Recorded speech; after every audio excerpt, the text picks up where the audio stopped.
Okay, तो आज हम लोग एक फाइनल टॉपिक प्रोबेबिलिटी का करते हैं। काफ़ी इंटरेस्टिंग है ये भी। और इसको हम लोग कहेंगे बर्नौली ट्रायल्स या फिर बाइनोमियल डिस्ट्रीब्यूशन। तो देखते हैं ये क्या होता है। तो सीधा एक एग्जांपल से स्टार्ट करते हैं। तो हम लोग ये एक्सपेरिमेंट क्या कंसिडर कर रहे हैं कि मान लो हम लोग सिक्का उछाल रहे हैं एन बार। एन मतलब या तो 2 बार या 3 बार 4 बार, मतलब जितना बार भी सक्सेसिव जो है कोइन टॉसेस कर रहे हैं, और सारे इंडिपेंडेंट है। तो इंडिपेंडेंट का मतलब क्या है कि अगर मैंने पहली बार उछाला उसमें हेड आया या टेल आया, तो उससे ये फ़र्क नहीं पड़ेगा कि अगर मैं दूसरी बार सिक्का उछालता हूँ तो उसमें हेड आएगा या टेल आएगा, है ना। अगर मैंने एक बार उछाला उसमें हेड या टेल का प्रोबेबिलिटी है, मतलब हेड का मान लो कुछ पी प्रोबेबिलिटी है, टेल्स का कुछ 1 - p प्रोबेबिलिटी है। तो अगली बार अगर मैं उछालूंगा तब भी हेड्स आने का वही प्रोबेबिलिटी रहेगा p, और टेल्स आने का वही प्रोबेबिलिटी रहेगा 1 - p। ठीक है, तो ये इंडिपेंडेंट कोइन टॉसेज है। और फिर जैसे हम लोग देख रहे हैं कि जब हम लोग सिक्का उछालेंगे तो उसमें क्या होगा, या तो हेड आएगा या तो टेल्स आएगा। ठीक है। और दिमाग में इसको ऐसे भी सोच सकते हो कि ये हम लोग इस टाइप का एक्सपेरिमेंट कर रहे हैं जिसमें कि दो ही रिजल्ट पॉसिबल है, या तो हेड या तो टेल। तो हेड को मान लो, चलो कि यहाँ पर हम लोग सक्सेस बोल देते हैं, ठीक है, और फिर टेल्स मतलब फेलियर। ठीक है, तो दो पॉसिबिलिटीज़ हैं, सक्सेस या फेलियर, या फिर हेड्स या टेल्स। ठीक है। और एन मतलब कि कुछ फाइनाइट नंबर ऑफ ट्रायल्स हम लोग कर रहे हैं। ठीक है। और फिर ये सारे जितने भी ट्रायल्स हैं ये इंडिपेंडेंट हैं। ठीक है, तो इस टाइप का जो रहता है उसको हम लोग बर्नौली ट्रायल्स कहते हैं। ठीक है, इसको थोड़ी देर में हम लोग देखेंगे और डिटेल में। लेकिन अभी के लिए ये कॉइन टॉस का एग्जांपल देखते हैं। तो हम लोग एन बार सिक्का को उछाल रहे हैं, और कोई बार भी जब उछालते हैं तो हेड आने का प्रोबेबिलिटी जो है वो ये स्मॉल पी हम लोगों ने लिखा है, और टेल्स आने का ऑब्वियसली इसका कॉम्प्लीमेंट है ये, तो 1 - p। ठीक है, अब हम लोग कैलकुलेट क्या करना चाहते हैं कि मान लो कि हम लोगों ने 5 बार सिक्का उछाला, तो उसमें कुछ दो हेड्स आए, तो इसका आने का क्या प्रोबेबिलिटी है। ठीक है। या फिर मैंने एन बार सिक्का उछाला तो के हेड्स आने का क्या प्रोबेबिलिटी है उसमें। ठीक है। तो इसको कैसे हम लोग कैलकुलेट करेंगे, तो पहले थोड़ा सा सोचते हैं।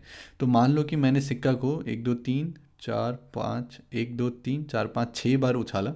ठीक है, और कुछ इस टाइप का सीक्वेंस आ गया कि पहली बार हेड आया, दूसरी बार टेल्स आया, फिर टेल्स आया, फिर हेड, फिर हेड, फिर हेड। ठीक है, ये एक एग्जांपल लिया जिसमें कि एन जो है वो 6 है। ठीक है, कि 6 बार हम लोगों ने उछाला, और मान लो कि हम लोगों ने ये सीक्वेंस ऑब्जर्व किया कि पहला हेड, फिर टेल्स, फिर टेल्स, फिर हेड, हेड, हेड।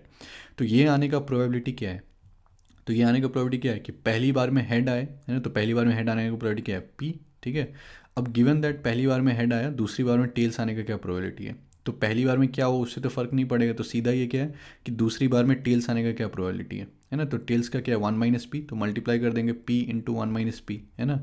फिर उसके बाद गिवन की पहली बार में हेड आया, फिर टेल्स आया, फिर यहाँ पर हेड आएगा, टेल आएगा, वो इंडिपेंडेंट है, तो टेल्स आने का क्या प्रोबेबिलिटी होगा, 1 - p। तो तीसरी बार में भी 1 - p, है ना। फिर हेड्स आने का क्या प्रोबेबिलिटी है, p। फिर हेड्स आने का क्या है, p। फिर हेड्स आने का p, तो यहाँ पर p इंटू पी। तो ये सबको अगर मैं मल्टीप्लाई कर दूँ तो यहाँ पर हमारे पास क्या आएगा कि p का 1 2 3 4, है ना, p⁴ इंटू 1 - p का स्क्वायर। ठीक है। तो यहाँ से हम लोग क्या देख सकते हैं कि ये जो पर्टिकुलर सीक्वेंस आया है, तो यहाँ पर कितने नंबर ऑफ हेड्स हैं, 1 2 3 4, है ना। तो यहाँ पर p⁴ आ गया, और फिर यहाँ पर दो टेल्स हैं, तो 1 - p⁴ आ गया। ठीक है। और यहाँ पर 6 हम लोगों ने ट्रायल किया था, तो 4 + 2 जो है वो 6 है। ठीक है। तो कोई भी अगर हम लोग सीक्वेंस लेते हैं तो उसका प्रोबेबिलिटी क्या होगा कि जितने भी नंबर ऑफ हेड्स हैं वहाँ पर, तो p⁴ वो नंबर ऑफ हेड्स, है ना, और फिर जितने भी नंबर ऑफ टेल्स हैं तो 1 - p⁴ नंबर ऑफ टेल्स। ठीक है। तो कोई भी एक पर्टिकुलर सीक्वेंस के लिए तो वो क्या होगा, p⁴ number of heads into 1 - p⁴ number of tails. तो जैसे मान लो कि मैंने 6 से ज़्यादा बार उछाल दिया, मान लो कि पहली बार में हेड आया, फिर हेड आया, फिर टेल्स आया, फिर टेल्स आया, फिर टेल्स आया, फिर हेड आया, फिर हेड आया, फिर टेल्स आया, कुछ इस टाइप का। तो ये सीक्वेंस का क्या प्रोबेबिलिटी है आने का, तो यहाँ पर कितना हेड है, 1 2 3 4, है ना। तो p⁴ हो जाएगा। और फिर टेल्स का क्या है, 1 - p⁴ 1 2 3 4। ठीक है, तो 1 - p⁴, है ना। तो इस टाइप से हो जाएगा। तो कोई भी एक पर्टिकुलर सीक्वेंस आने का क्या प्रोबेबिलिटी है कि उसमें जितने भी नंबर ऑफ हेड्स हैं, तो small p⁴ number of heads multiplied by 1 - p⁴ number of tails. ठीक है। तो ये क्या है, कोई भी एक पर्टिकुलर सीक्वेंस आने का, है ना। अब हम लोग किस में इंटरेस्टेड हैं कि के हेड आना चाहिए, है ना। तो कोई भी एक सीक्वेंस मान लो कि जिसमें कि के हेड आए हुए हैं। ठीक है। तो इसका मतलब क्या है कि जैसे मान लो कि मैंने सिक्का को 5 बार उछाला, और मैं इसमें इंटरेस्टेड हूँ कि 2 बार हेड्स कितने बार आता है। ठीक है। तो 2 बार हेड्स आने का प्रोबेबिलिटी क्या है अगर मैं 5 बार उछालूँ तो मान लो कि एक बार मैंने किया तो ये आ गया कि हेड हेड आया, फिर बाकी तीनों बार जो है टेल्स आ गया। ठीक है। तो इसका प्रोबेबिलिटी क्या होगा कि यहाँ पर 2 हेड्स हैं तो क्या हो जाएगा p² और 3 हेड्स 3 टेल्स हैं तो 1 - p⁻³ है ना।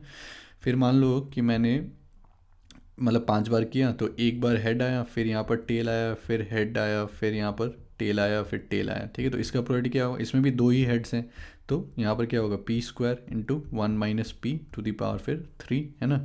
तो कोई भी अगर मैं k हेड सीक्वेंस करता हूँ, मतलब कि ये जो सीक्वेंस है कोई एक पर्टिकुलर सीक्वेंस है और इसमें k हेड्स हैं, ठीक है। तो उसका प्रोबेबिलिटी क्या होगा कि p⁻k है ना मल्टीप्लाइड बाय 1 - p⁻n - k है ना। अगर हम लोगों ने n बार उछाला सिक्का को तो अगर k हेड्स हैं तो n - k टेल्स हैं, है ना। तो ये सबको लॉजिकली समझो, ठीक है। तो p⁻k टाइम्स 1 - p⁻n - k, ठीक है। तो ये कोई भी एक पर्टिकुलर सीक्वेंस है जिसमें कि k हेड्स हैं, ठीक है। तो इस टाइप के जो है कितने सीक्वेंस हो सकते हैं जिसमें कि k हेड्स हैं, ठीक है। इस टाइप के कितने सीक्वेंस हो सकते हैं कि जिसमें के हेड्स हैं, ठीक है। तो इसको कैसे सोच सकते हैं कि हम लोग n बार सिक्का को उछाल रहे हैं, है ना। और फिर यहाँ पर मान लो कि हेड आएगा या फिर टेल आएगा, फिर यहाँ पर हेड आएगा या टेल आएगा, यहाँ पर हेड आएगा टेल आएगा, ऐसे करके यहाँ पर पूरा n बार, है ना, या तो हेड या तो टेल। अब हम लोग इंटरेस्टेड क्या हैं कि कितना ऐसा सीक्वेंस बनेगा जिसमें कि के हेड्स होंगे, है ना। तो हम लोग सोच क्या रहे हैं यहाँ पर कि अगर मेरे पास ये n स्पॉट्स हैं, ठीक है, तो n में से मैं k स्पॉट्स कितने तरीके से चूज़ कर सकता हूँ जहाँ पर मैं हेड्स को डाल दूँ, है ना। तो वो हम लोगों ने क्या पढ़ा था कि n c k होता है ना, कि मैं n में से k को चूज़ कर रहा हूँ। तो एक छोटा सा एग्जांपल ले लेते हैं। मान लो कि मैं 3 बार सिक्का को उछाल रहा हूँ, ठीक है, और उसमें से मैं इंटरेस्टेड हूँ कि एक बार हेड आने का, ठीक है। तो मैं 3 बार उछाल रहा हूँ, ठीक है, और फिर मैं इंटरेस्टेड हूँ कि एक हेड आने का क्या प्रोबेबिलिटी है, ठीक है। तो इसमें क्या हो सकता है कि या तो पहली बार में हेड आए, फिर टेल्स आए, फिर टेल्स आए, है ना। तो इसमें क्या होगा प्रोबेबिलिटी इसका p⁻1 - p², है ना।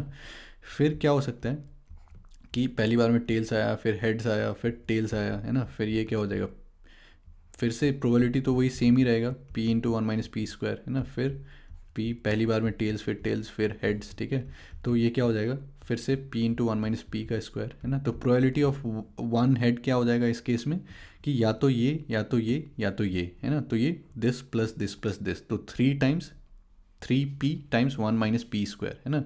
या फिर हम लोग क्या कर रहे हैं कि तीन जो पोजीशन है ना, ये जो 3 पोजीशन है तो 3 में से हम लोग एक पोजीशन कितने तरीके से चूज़ कर सकते हैं। तो वो क्या होगा 3c1, है ना, जो कि 3 है ना। तो वो जो है ये यहाँ पर आ गया कि 3 टाइम्स p × 1 - p², ठीक है। तो यहाँ पर भी सेम चीज़ है कि कोई भी एक पर्टिकुलर k हेड सीक्वेंस आने का प्रोबेबिलिटी क्या है p⁻k × 1 - p⁻n - k, है ना।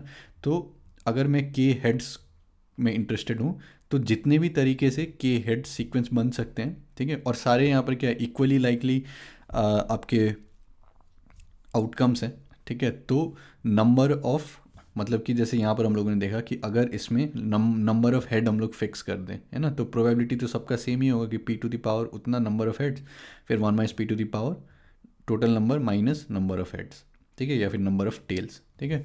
तो जितने भी ये के हेड्स सीक्वेंसेस हैं सबका प्रोबेबिलिटी तो यही है ना। तो प्रोबेबिलिटी ऑफ के हेड्स क्या हो जाएगा कि ये प्रोबेबिलिटी को हम लोग मल्टीप्लाई कर दें नंबर ऑफ के हेड सीक्वेंसेस से, ठीक है। यहाँ से सोच सकते हो कि अगर 3 हम लोग ट्रायल कर रहे थे, है ना, और हम लोग एक हेड में थे तो प्रोबेबिलिटी ऑफ 1 हेड सीक्वेंस क्या है p टाइम्स 1 - p², है ना। और फिर total number of 1 head sequence कितना हो सकता है 3, तो 3 टाइम्स p × 1 - p², ठीक है।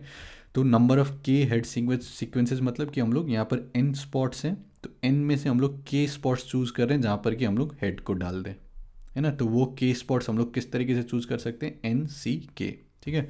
तो प्रोबेबिलिटी ऑफ k हेड्स क्या हो जाएगा ये कि कोई भी एक पर्टिकुलर सीक्वेंस आने का क्या प्रोबेबिलिटी है कि नंबर ऑफ हेड्स क्या है k, तो p⁻k, और फिर नंबर ऑफ टेल्स के क्या हो गया n-k, तो 1 - p⁻n-k, और फिर इसको मल्टीप्लाई कर देंगे ऐसे जितने भी पॉसिबल सीक्वेंसेज हैं, है ना। तो कितने पॉसिबल के n में से हम लोग k जगह पर जो है हेड्स को चूज़ करें तो n-c-k इंटू दिस थिंग, ठीक है। तो प्रोबेबिलिटी ऑफ k हेड्स, तो बहुत सारे लोग इसको याद कर लेंगे, है ना। तो याद तो करना ही है, लेकिन अगर जैसे लॉजिकली मैंने समझाया है वैसे समझ के पढ़ोगे तब फिर अच्छा लगेगा, ठीक है। और फिर उसमें याद करने का ऐसे ज़्यादा कुछ है नहीं, मतलब कि के हेड्स आ रहा है तो पी टू द पावर के होगा, और एन माइनस के टेल्स है तो one minus P to the power N minus K होगा।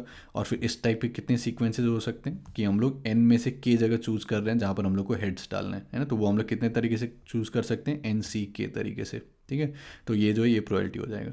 अगर मैंने जो अभी तक जितना एक्सप्लेन किया समझ में नहीं आया तो एक बार फिर से देखो, ठीक है, समझने की कोशिश करो, और समझ में नहीं आया तब फिर लास्ट में इसको याद कर लो, है ना। अगर नहीं आया तो आपका जेई मेंस वगैरह में काम चल सकता है, लेकिन मेरा स्ट्रॉन्ग रिकमेंडेशन रहेगा कि जो मैंने समझाने का कोशिश किया उसको समझो, ठीक है। एक बार फिर से वीडियो को देखो अगर समझ में नहीं आया, और कोशिश करो समझने का, ठीक है। तो इस टाइप का जो एक्सपेरिमेंट हम लोगों ने देखा तो उसको हम लोग बर्नौली ट्रायल्स कहते हैं, ठीक है। तो इसका प्रॉपर डेफिनेशन अगर मैं एनसीईआरटी से लूँ आपका, तो इसमें क्या कहता है कि there should be finite number of trials, ठीक है। कि मतलब हम लोग ये जो एन कर रहे हैं, मतलब एन बार जो सिक्का उछाल रहे हैं, ये कुछ फाइनाइट होना चाहिए, है ना। ऐसा नहीं कि इनफाइनाइट टाइम उछाले जा रहे, मतलब कुछ फाइनाइट नंबर ऑफ ट्रायल्स होना चाहिए।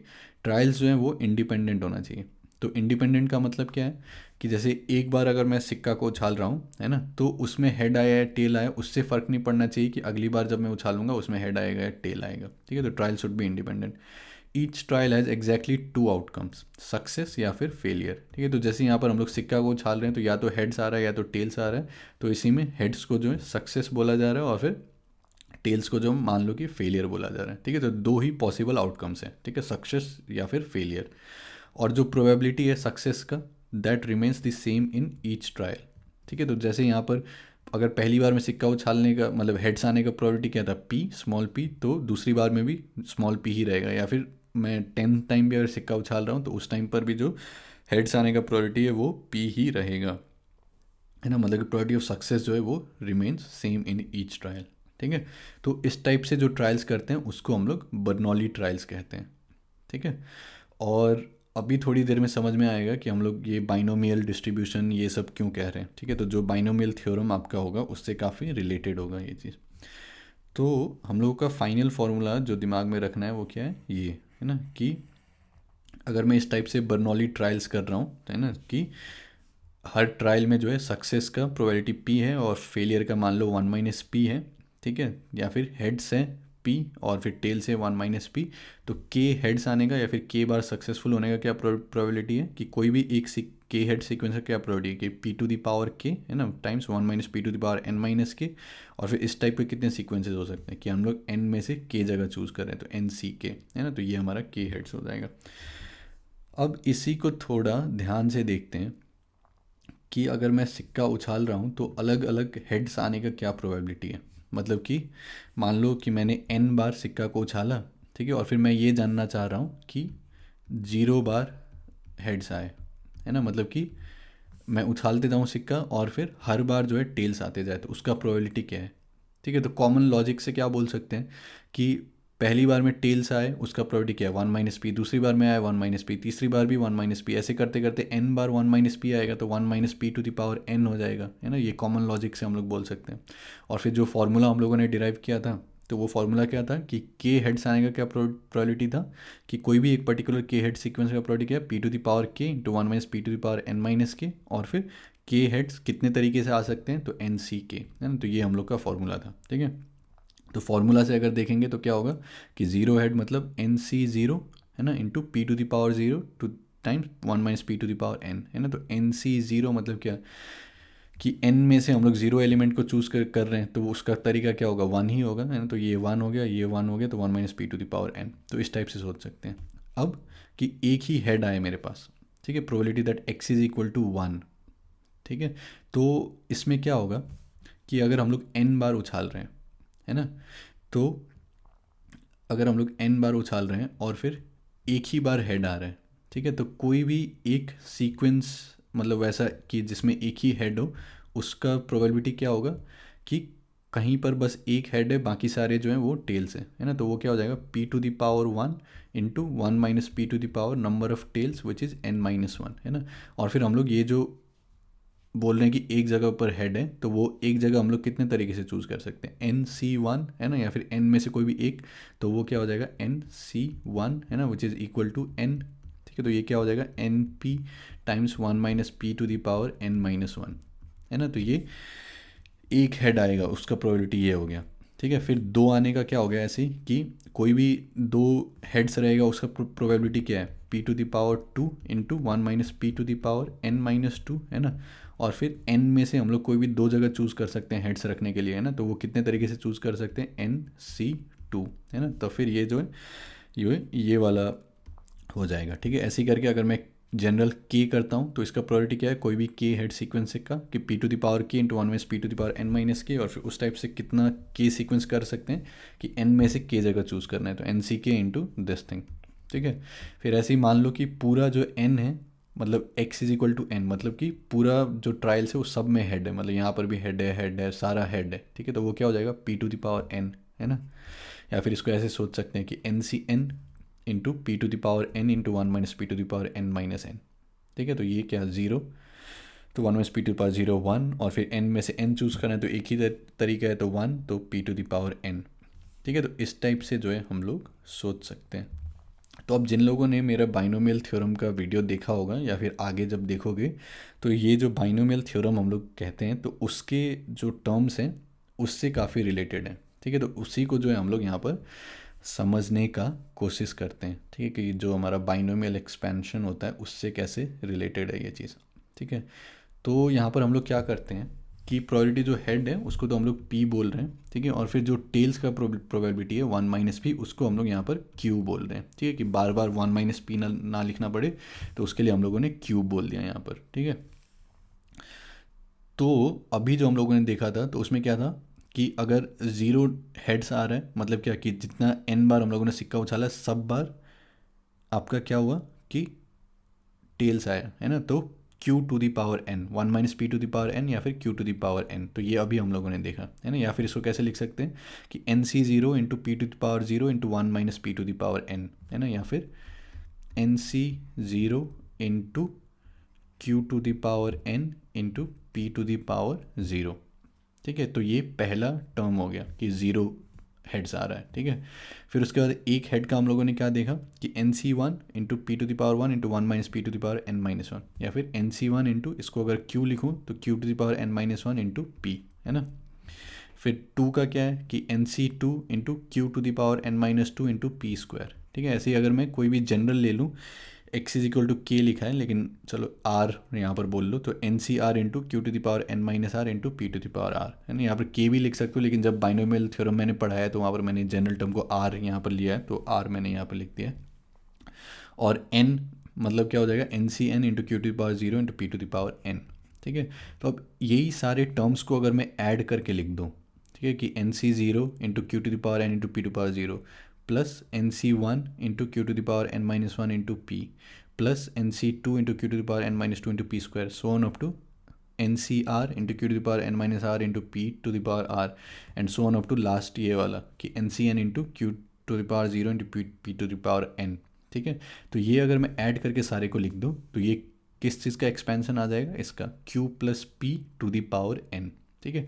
अगर ये चीज़ समझ में नहीं आ रहा है अभी आप लोगों को, तो बाइनोमियल थ्योरम का जब मेरा वीडियोस देख लोगे उसके बाद जो है ये चीज़ यहाँ पर आके देखना, ठीक है, तब समझ में आ जाएगा। तो बाइनोमियल थ्योरम में भी हम लोगों ने इसको अलग तरीके से डिराइव किया था, है ना, कि q plus p to the power n को अगर एक्सपेंड करेंगे तो ये चीज़ आएगा, ठीक है। तो अब सेम चीज़ को देखने का क्या तरीका हो गया कि अगर q plus p to the power n हम लोग देख रहे हैं तो इसका पहला टर्म क्या होगा कि 0 हेड आए, है ना। तो q यहाँ पर टेल्स आने का प्रोबेबिलिटी है, p जो है हेड्स आने का प्रोबेबिलिटी है, ठीक है। तो 0 हेड्स आए तो NC0 into Q to the power n into P to the power 0, ठीक है। फिर दूसरा टर्म क्या होगा कि एक हेड आए तो NC1 into Q to the power n minus 1, मतलब n माइनस 1 टेल्स हैं, और फिर p, है ना।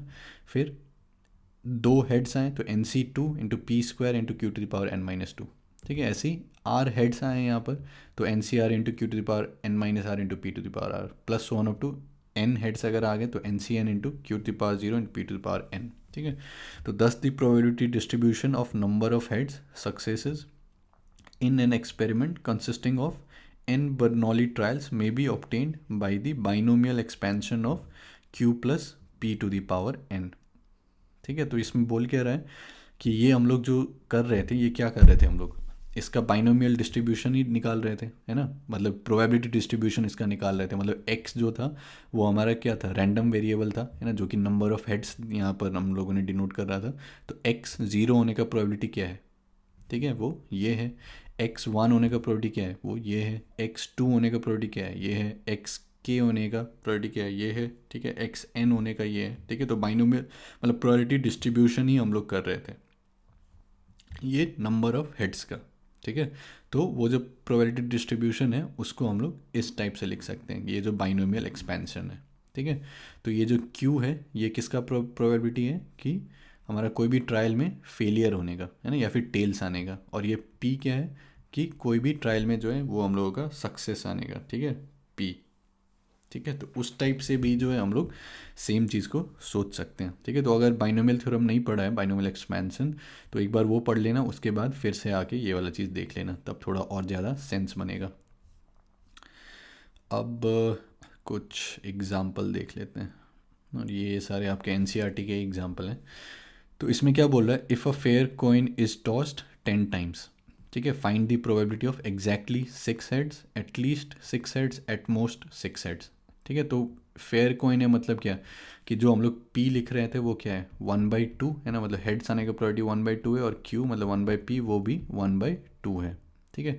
और इस टाइप से जो है हम लोग सिक्का को जो है 10 बार उछाल रहे हैं, ठीक है। तो सारे इंडिपेंडेंट है, ठीक है। और मतलब कि एक बार अगर हेड आए तो उससे फ़र्क नहीं पड़ेगा कि दूसरी बार हेड आएगा या फिर टेल्स आएगा, एंड सो ऑन। तो इस टाइप से find the probability of exactly 6 heads, ठीक है। तो अगर इस टाइप से हम लोग करते हैं तो एग्जैक्टली के हेड आने का प्रोबेबिलिटी क्या है, कि कोई भी के हेड सीक्वेंस आने का क्या है, कि उसमें के हेड्स रहेगा तो p⁻k, और फिर n-k उसमें टेल्स रहेगा तो 1 - p⁻n-k, है ना। और फिर ये जो के हेड्स है उसको हम लोग कितने तरीके से चूज़ कर सकते हैं, n-c-k, है ना। तो इस केस में क्या हो जाएगा कि probability of x is equal to k यहाँ पर, तो n-c-k, है ना। और फिर p क्या है, 1/2, तो 1/2 टू द पावर k, और फिर 1 - p, ये भी 1 - 1/2, तो ये भी 1/2 टू द पावर n-k, है ना। और यहाँ पर 10 टाइम्स बोला गया था, तो ये जो n है ये क्या हो जाएगा, 10 हो जाएगा, है ना। तो ये 10 - k, तो एग्जैक्टली 6 हेड मतलब k जो है 6, तो probability that x is equal to 6, तो 6 बार हेड आया मतलब 1/2 टू द पावर 6, और फिर टेल्स कितने बार, तो 10 - 6 4, है ना, तो 1/2 टू द पावर 4, और फिर वो जो हेड्स है वो हम लोग 10 में से 6 जगह चूज़ करना है, तो 10c6, ठीक है। तो इस टाइप से लिख सकते हैं, इसको सिंप्लीफाई कर सकते हो आप लोग खुद से, और फिर वो लास्ट में ये आ जाएगा, ठीक है।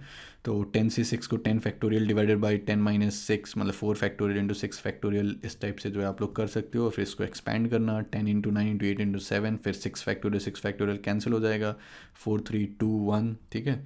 और फिर 1/2 टू द पावर 10, और ये लिखने का एक शॉर्टकट भी रहता है कि 10c6 है, तो 10 मतलब NCR will be equal to NCn-r, ठीक है। जैसे हम लोग बाइनोमियल थ्योरम में और डिटेल में थोड़ा डिस्कस करेंगे।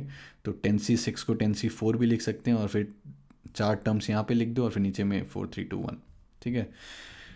तो probability that x is equal to 6 उसका ये हो गया, ठीक है। नेक्स्ट क्या बोल रहा है, एटलीस्ट 6 हेड्स, तो एटलीस्ट 6 हेड्स मतलब क्या, कि ये जो हमारा रैंडम वेरिएबल है x, that should be greater than equal to 6, है ना। कम से कम 6 मतलब या तो 6 या फिर 7 या फिर 8 या फिर 9 या फिर 10, है ना।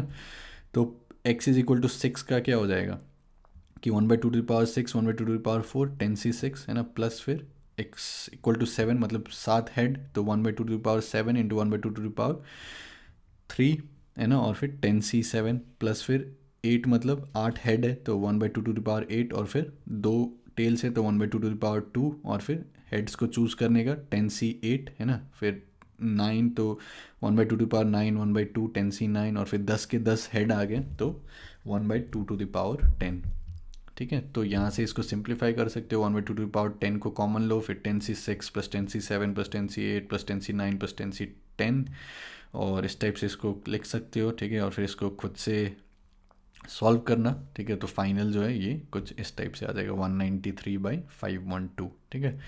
तो ये क्या हो गया, एक तो एग्जैक्टली 6 हेड्स का हो गया, ठीक है। फिर एटलीस्ट 6 हेड्स का हो गया, एटमोस्ट 6 हेड मतलब क्या, कि मतलब ज़्यादा से ज़्यादा जो है वो आपका 6 हेड आ सकता है ना। तो ये जो है इसको खुद से सॉल्व करो, वीडियो को पॉज करो और फिर खुद से ट्राई करो सॉल्व करने का, ठीक है।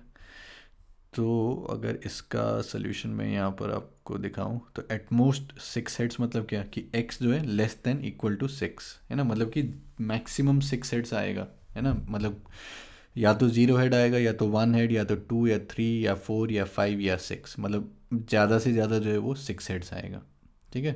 तो एक भी हेड्स नहीं आएगा उसका प्रोबेबिलिटी क्या है कि 1/2 to the power 10, है ना। फिर एक आएगा उसका 10c1 × 1/2 to the power 10। मतलब यहाँ पर हम लोग इसको इस टाइप से लिख सकते हैं कि probability that x is equal to k, है ना। तो ये क्या हो रहा था कि यहाँ पर n था तो हमारा 10c k हो रहा था, है ना। और फिर ये क्या है 1/2 to the power k, ठीक है। और फिर ये क्या हो रहा था 1/2 to the power 10 - k, है ना। तो ये दोनों सेम था तो फिर ये क्या हो जा रहा था ऐड हो जा रहा था, तो 10c k into 1/2 to the power 10 हो जा रहा था, है ना। तो जितने भी हेड्स मतलब जीरो अगर चाहिए तो 10c 0 × 1/2 to the power 10, फिर एक चाहिए तो 10c1 × 1/2 to the power 10, दो चाहिए तो 10c2 × 1/2 to the power 10, तीन चाहिए तो 10c3 × 1/2 to the power 10 and so on up to 10c6 × 1/2 to the power 10, ठीक है। फिर इसको सिंप्लीफाई करो तो लास्ट में ये आंसर आ जाएगा, ठीक है। अब और एक एग्जांपल देखते हैं, इसमें क्या बोल रहा है 10 eggs are drawn successively with replacement from a lot containing 10% defective eggs, ठीक है। तो क्या बोल रहा है कि एक मान लो हमारे पास कुछ इस टाइप का बॉक्स है, इसमें अंडे रखे हैं, ठीक है। और फिर 10 एग जो है हम लोग निकाल रहे हैं, ठीक है। एक अंडा निकाला फिर दूसरा निकाला, लेकिन विथ रिप्लेसमेंट, मतलब एक अंडा निकाला फिर उसको वापस रखा, फिर दूसरा निकाला फिर उसको वापस रखा, फिर तीसरा निकाला फिर वापस रखा एंड सो ऑन, है ना। और इसमें से जो है 10% डिफेक्टिव एग्स हैं, 10% जो है वो डिफेक्टिव है, ठीक है। Find the probability that there is at least one defective egg, ठीक है। तो हम लोग क्या कर रहे हैं कि अंडा रखा हुआ है जिसमें से कि 10% जो है वो डिफेक्टिव है, ठीक है। और अंडा को हम लोग निकाल रहे हैं, ठीक है, देख रहे हैं डिफेक्टिव है कि नहीं, फिर वापस रख रहे हैं, ठीक है।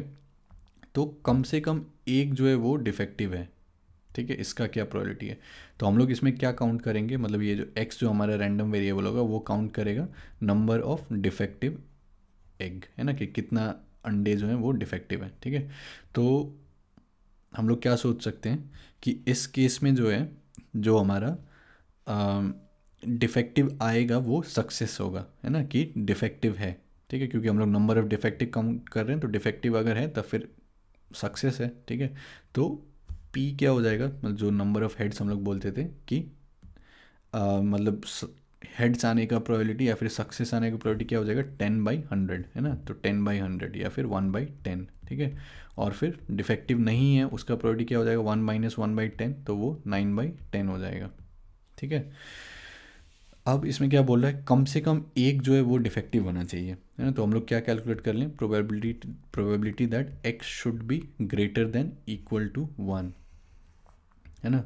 तो इसमें क्या कर सकते हैं कि x या तो 1 है या तो 2 है या तो 3 या तो 4 या 5 या 6 या 7 या 8 या 9 या फिर 10, है ना। तो उस टाइप से पूरा उसको काउंट कर सकते हैं, या फिर इसको क्या सोच सकते हैं ग्रेटर देन इक्वल टू 1 मतलब क्या कि ये 1 minus probability of x is equal to 0 है ना।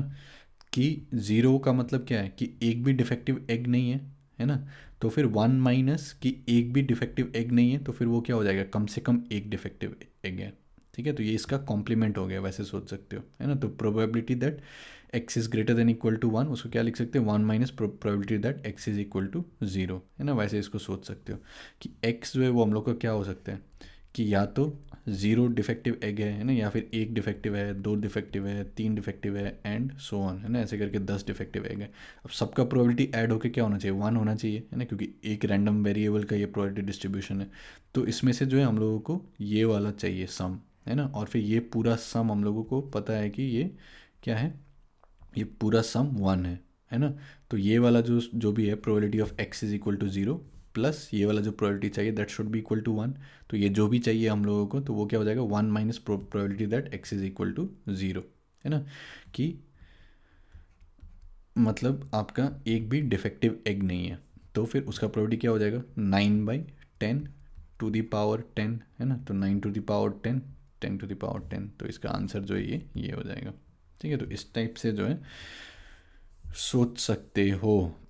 अब सेम चीज़ जो हम लोगों ने किया है उसी को अगर फॉर्मली एक बार लिख दें तो उसका मतलब क्या बोल रहा है कि probability of having at most r successes in n trials, है ना। और फिर ये सारा हम लोग का बर्नौली ट्रायल्स है, मतलब अभी तो हम लोग जो देख रहे हैं।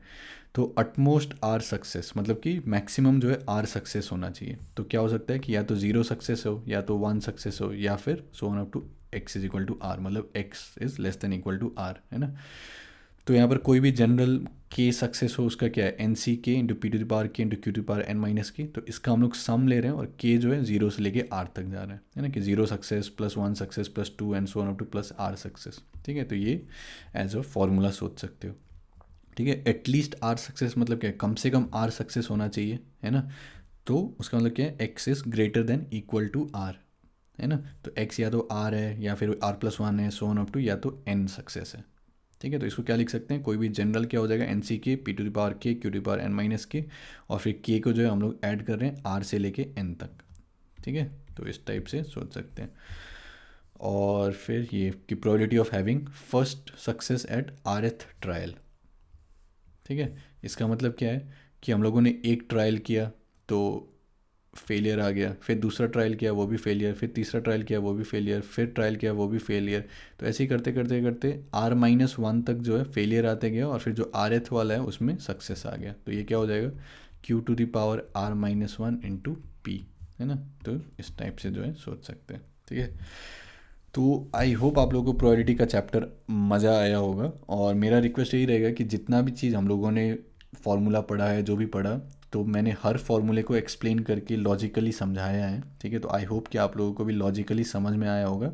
और फिर अब नेक्स्ट आप लोगों का काम क्या है कि जैसे मैं हर अपना मतलब अभी तक अगर आप लोग फॉलो करते आ रहे हो, तो उसमें हम लोग क्या करते हैं, जब भी हम लोग चैप्टर का कॉन्सेप्ट ख़त्म करते हैं तब फिर मैं आप लोगों से रिक्वेस्ट करता हूँ कि मेरा जो ईमेल आईडी है वहाँ पर आप लोग पूरा जो चैप्टर का समरी है वो समरी एक पेज या फिर दो पेज, है ना, जितना कम से कम पेज में आप लोग पूरा समराइज़ करके भेज सको तो समराइज़ करके भेजो। ठीक है, तो आई होप आप सभी लोगों के पास मेरा ईमेल आईडी होगा, है ना, abhishek@956@gmail.com।